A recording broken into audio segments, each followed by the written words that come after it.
سبھی پیارے ساتھیوں، السلام علیکم ورحمۃ اللہ وبرکاتہ۔ میرا نام تحریر خالد شیخ ہے اور میں 10ویں جماعت میں پڑھتی ہوں۔ الحمدللہ آج مجھے جس موضوع پر لب کشائی کرنے کا موقع ملا ہے وہ ہے رسول کی اطاعت اور اتباع۔ آج میں رسول کی اطاعت اور اتباع پر آپ سے چند باتیں کرنا چاہوں گی۔ مجھے امید ہے کہ آپ غور سے سماعت فرمائیں گے اور اسے عملی طور پر اپنی زندگی میں لانے کی کوشش کریں گے۔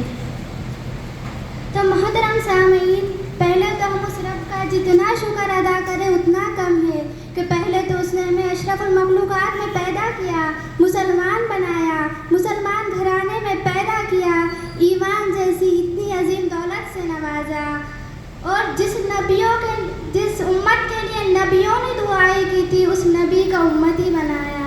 الحمدللہ لفظوں سے کیا بیان کروں میں اس رب کی تعریف جو نہ مانگوں تو نواز دیتا ہے اور مانگ لوں تو بے حساب دیتا ہے۔ ہمارے لیے بہت ہی فخر کی بات ہے کہ ہم اس پیارے اللہ کے اس پیارے نبی کی امت میں سے ہیں۔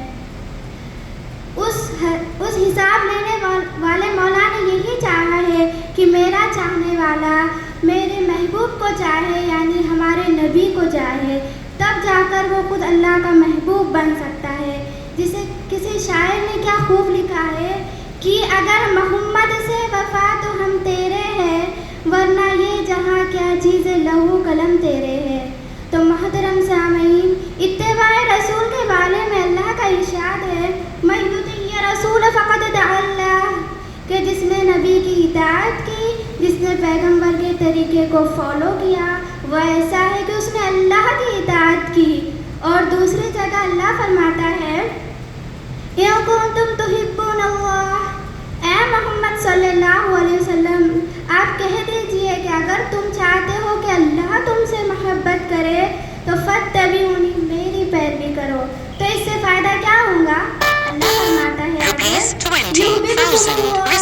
تو فائدہ یہ ہوگا کہ اللہ تم سے محبت کرے گا، وَيَغْفِرْ لَكُمْ ذُنُوبَكُمْ، اور تمہارے گناہوں کو معاف کرے گا۔ تو یہ ہے اتباع رسول سنت کے فائدے۔ لیکن اتباع سنت کسے کہتے ہیں؟ کیا اتباع سنت؟ زندگی کو رسول اللہ صلی اللہ علیہ وسلم کے احکام اور ان کے بتائے ہوئے طریقے میں ڈھال دینا۔ صرف یہی نہیں کہ داڑھی رکھ لی، کرتا پہن لیا، صورت مسلمانوں جیسی بنا لی، یہی اتباع نہیں ہے۔ لیکن ہاں آج کے دور میں یہ بھی عظیم ہے، لیکن اس کی کوئی ناقدری بھی تو نہیں۔ لیکن سنت اسی پر موقوف نہیں ہے، اور بھی نبی کے کئی طریقے ہیں، جیسے اخلاق کی سنتیں، آداب کی سنتیں، نبی کا معاملہ دوسروں کے ساتھ کیسا تھا، کتنی محبت تھی، کیسی محبت تھی، اور کیسے اخلاق آپ نے سکھائے، جس کو قرآن کہتا ہے انک علی خلق عظیم، کہ آپ تو اخلاق عظیمہ پر ہو۔ عصر حاضر میں اتباع رسول سنت کے پہلو کو عام کرنے کی ضرورت ہے، رسول کے اداؤں کو دل میں بسانے کی اور اس کو عمل میں لانے کی، سجانے کی ضرورت ہے۔ اسی سے ہماری زندگیاں چمکتی نظر آئے گی، اور آنے والی جنریشن میں بھی، آنے والی نسلوں میں بھی اطاعت رسول سے ہی سدھار آئے گا۔ لیکن آج ہماری یہ حالت ہے کہ ہم اس عظمت والے آقا کا نام تو لیتے ہیں، لیکن ہماری زندگی، ہماری صورتیں، ہمارا اٹھنا بیٹھنا، سونا جاگنا، ہماری جان ڈال، ہمارا سب کچھ اس عظیم آقا کے دشمنوں جیسا ہے۔ تو ہم اپنے آپ پر، اپنے خاندان پر، اپنے معاشرے پر محنت کریں۔ کب تک ہم غافل سوتے رہیں گے؟ کب تک اس خدادار زندگی کو فضولیات میں اور اللہ اور اس کے رسول کے نافرمانیوں میں خرچ کرتے رہیں گے؟ تو ہم عہد کریں کہ ہمارے ہر طریقے میں، ہر قول و فعل میں دامن مصطفیٰ کو پکڑے رکھیں گے، جس سے ہماری دنیا اور آخرت دونوں کا فائدہ ہے، جس کے بارے میں خود میرے آقا نے فرمایا ہے، من احب بی سنتی فقد احبنی، کہ جس نے میری سنت سے محبت کی، یعنی اس پر عمل کیا، تو اس نے مجھ سے محبت کی، اور جس نے مجھ سے محبت کی وہ میرے ساتھ جنت میں رہے گا۔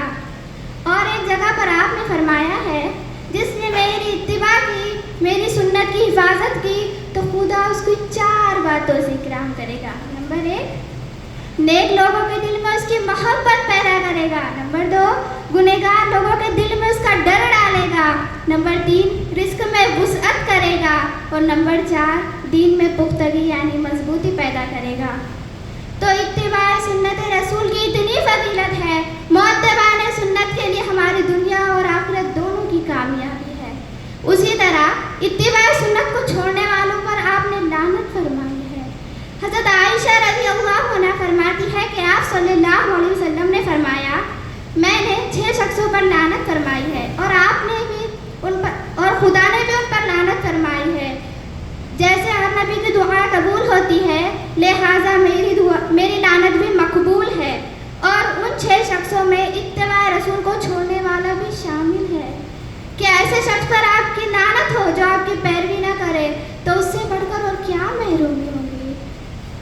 تو آئیے محترم سامعین ہم وعدہ کریں کہ جس رسول نے آ کر پوری دنیا کو عزت بخشی, مردہ جسموں میں جان ڈالی, زندہ درہور ہونے والی عورتوں کو عزت بخشی, پوری کائنات میں ایک عجیب انقلاب برپا کیا اور غلاموں کو آزادی دلوائی.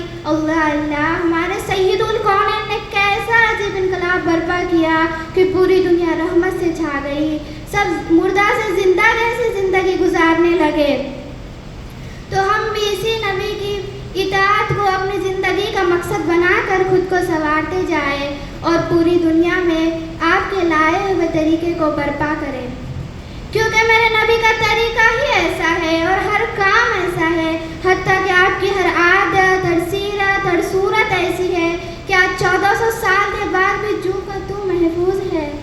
آج آپ پورے دنیا کی ہسٹری اٹھا کر دیکھ لیں, کسی دنیا کے کسی بھی سائنسداں, کوئی بھی سیلیبریٹی, کوئی بھی عظیم شخصیت کا کوئی طریقہ, کوئی حلیہ اتنا محفوظ نہیں ہوگا جتنا ہمارے نبی محمد صلی اللہ علیہ وسلم کا ہے.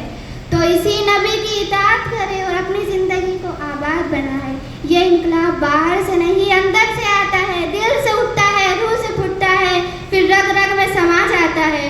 ہمارے پاس کچھ نہ ہو تو نہ صحیح, لیکن ہمارے پاس ایمان جیسی اتنی عظیم دولت ہے, ہمارے پاس عشق رسول محمد مصطفیٰ صلی اللہ علیہ وسلم کی دولت ہے, ہمارے پاس اس اللہ کی اتنی عظیم قرآن جیسی کتاب ہے, اسی سے ہمیں اپنی اور اپنوں کی زندگی کو بدلنا ہے.